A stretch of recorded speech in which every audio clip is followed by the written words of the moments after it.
Hi everybody, welcome back to the channel. Today we're going to be taking a look at the G.I. Joe Classified series, Torpedo.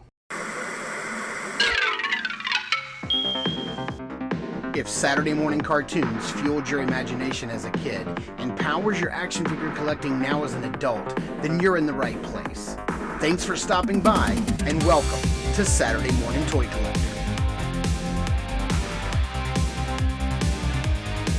And if you like my content, please consider subscribing.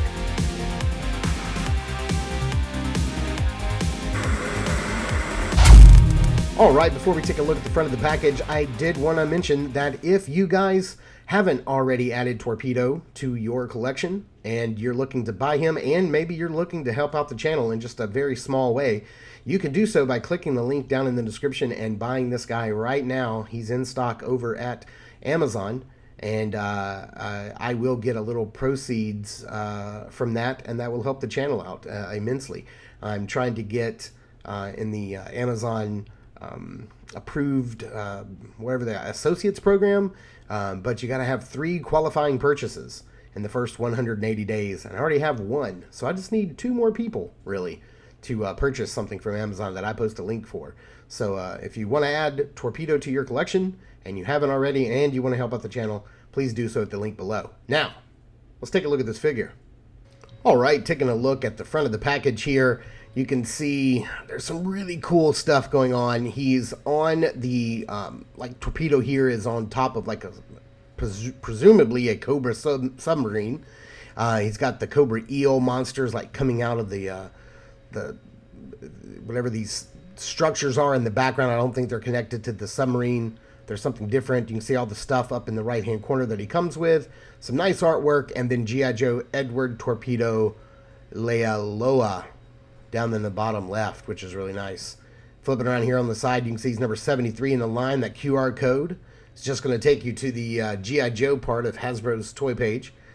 And then you can see his specialties right there underneath. And that nice artwork on the side. Number 73 in the line. Flip it around here on the back in case you forgot, it's still number 73. There's his name again, all the stuff he comes with. Stands 6 inches tall, and you can see some of the fine details they've punched in on, like his webbing and whatever that kind of sonar or oxygen tank gauge is on his wrist. If you want to know how he comes packaged, he comes with the tied in with the black and white artwork in the back, and all of his gear in a footlocker off to the right. Speaking of his gear, here's everything he comes with. He comes with his scuba tank and airbag that goes on his back, 2 flippers, his scuba mask and breathing tubes, a submachine gun with removable clip, a knife, and his harpoon gun, which is nicely painted. I really like the spots of black and red and bright yellow on this figure. It really stands out. Here's the figure standing straight up and down, no crazy poses, and he's looking really good. I love the head sculpt on this guy, even though it's mostly obscured. He looks really, really cool. And while I do think it would have been really nice for Hasbro to give us an unmasked head, you know, without the rubber suit on, with his hair exposed or whatever, I think that would have been really cool. I mean, I get why they didn't, because, you know, this guy does come with a lot. He does come with a lot of stuff, but I like the punches of red on the webbing and that little silver, the gray part of his uniform that goes straight down the middle. Looks great. Lots of black there, and not too much in the way of like holsters or gear, and what's there stays on nice and tight, and it looks appropriate, and it's close to his body as it should be for a scuba diver. Flipping around here on the back, you can see the webbing and how it lines up with the hole on his back. Sculpted belt, the tight holsters and everything, and man, he's looking nice. I just really dig this figure and how clean and simple his silhouette is. Punching in closer to the face, you can see just how nicely detailed and painted this head sculpt is. I really dig it. I love the look on his face. I love the paint on his lips. All the digital printing technology they use here looks fantastic. I love the head sculpt. It just looks so good, and it really shows off, you know, his Hawaiian ancestry, and I really dig that. There's, you know, you can just look at this guy and just tell he don't take no crap. Like, he means business. I love the red pouches on his webbing, and everything looks really nice, and how it looks like it kind of clips in front of him. At first, I even mistakenly thought that the webbing was sculpted on. I didn't even know that it was a separate piece, but that's how tight and cleanly and nicely it fits to the body. I love this little gauge on his right, whether it's sonar or some sort of underwater mapping system, or if it's, like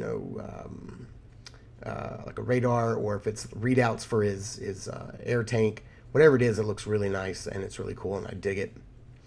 I like how the backpack is sculpted to look like it's kind of filled with air, or this soft material that keeps it, tight and close to his body.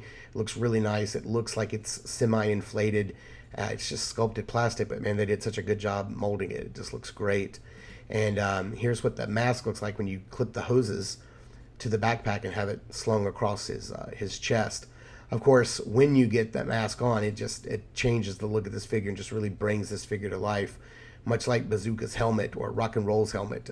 It just looks so good. I love the little bits of red on the mask, on the breather part, the filter in the front, and I love that the goggles have like this grayish white paint to them. Makes it look like they're super reflective, like so reflective that they're bouncing the light back at you. It looks really, really nice.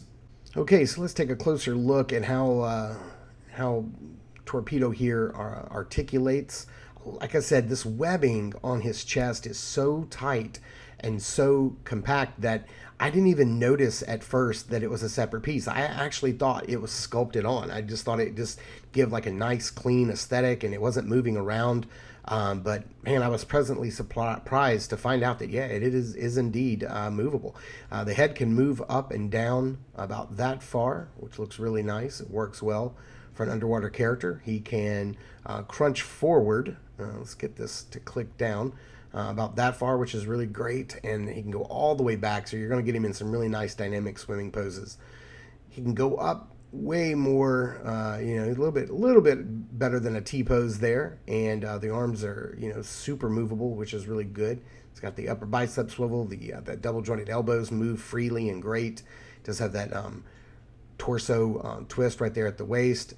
The legs are on a drop down. He can kick all the way forward. He does have a little upper thigh cut, which the little bands on the top of the holsters kind of hide that really well. Double jointed knees, he can go all the way back and kick his own butt. It's going to get some nice swimming poses. He has a much shorter boot cut. It's really small because he has much smaller boots on. It's usually up top. Now it's down to a low. And hinges swivel at the feet. Yeah, he's looking really nice. This guy moves really, really nicely. So we're going to go ahead and put his breathing gear on, and we'll just pop this on his. Maybe I will. Okay, it's not wanting to go on. Like, what's going on here? I'm just trying. Okay. Oh, is it not lining up properly? What's going on? This thing is not moving around much. So is the peg kind of like mooshing around? There we go. I just had to get it lined up. So it sits really flush and tight on his back. It looks really nice. You can take his submachine gun and not be a klutz with it the way I am. And I can kind of clip it in there and hold the gun. And when it clips in, it's not going to come out. It's a nice snug fit. You can also clip his harpoon gun in there as well if you'd like. Or you can wrap it around his wrist. Let's see here. Let's take his breathing mask, and what we're going to do is what you want to do is there's two little plugs, one on each side. You just want to. Okay, I got the dropsies today. I need some more coffee. We're going to plug the cords in, one on each side of his backpack, and then we'll just kind of pull this over his head, and it just kind of fits snugly right there on his face and looks really cool. And it's, it doesn't hinder the articulation. You can still look up, you can still look down, you can still look left and right. You look all over the place, and he's going to continue to stay right there. What you want to do with the flippers is you want to make sure you get the right ones. They are marked left and right. They have a little L and R in each one of them. Just want to put his foot in and then pull the little heel part over the back of his foot, just like you would in real life. No tricks here. It's just like it is in reality. Just want to pull the other one on. And you can, there's even holes in these things, so if you want to pose him on your shelf on a peg or on a stand with the flippers on, you can. And there you go. You can get him into some really nice dynamic swimming poses, as you would want to be the case with a swimmer like this. But for the rest of you, we're just going to take them off. I do kind of wish that there was a way to like connect these to the backpack. I wish that there was a way that he could like kind of connect them back there and have them store on his backpack when he's kind of walking around without them.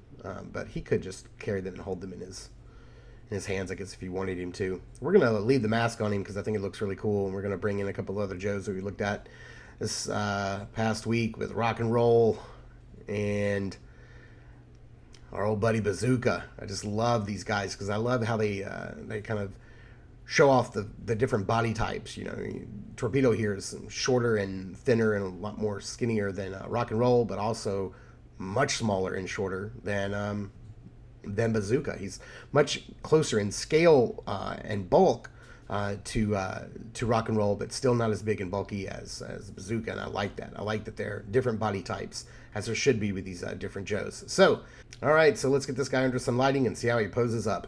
I got to tell you, I love Torpedo. He's one of my favorite characters when I was a kid. I loved putting him in the water. I didn't have a pool when I was a kid, but I would find water and stick him in it all the time. I'd play with him in the bathtub. Him and Deep Six went on so many missions together, and I'd love a Deep Six in the classified line. That'd be great. But now I'm a 47... How old am I? I'm a 47-year-old adult, and I got to tell you, I have put this guy in my pool more than once. So he is pretty neat. So yeah, I love this guy. I love everything he comes with. I would have liked an additional head. I understand why we didn't get it, because we do get a lot of accessories with this guy. But yeah, an extra head would have been super nice. And and you could always put any head on here really, as long as it's not one of the bigger, bulkier guys, and have him sort of have that character be like, oh, they're going underwater mission. So it's your figures, your toys, it's your head canon. You do what you want. Anyway, thank you guys so much for tuning in and watching. I super appreciate it. Thanks for all the new likes, subscribers, and comments. You guys are amazing every single time that I open up YouTube. You guys are amazing me with how much love and support you're giving me. So I really appreciate it. Please continue to check us out over at Instagram and Threads at Saturday Morning Toy Collector. I am the Saturday Morning Toy Collector. I'm your host, Mark. And remember, I will see you in the toy office.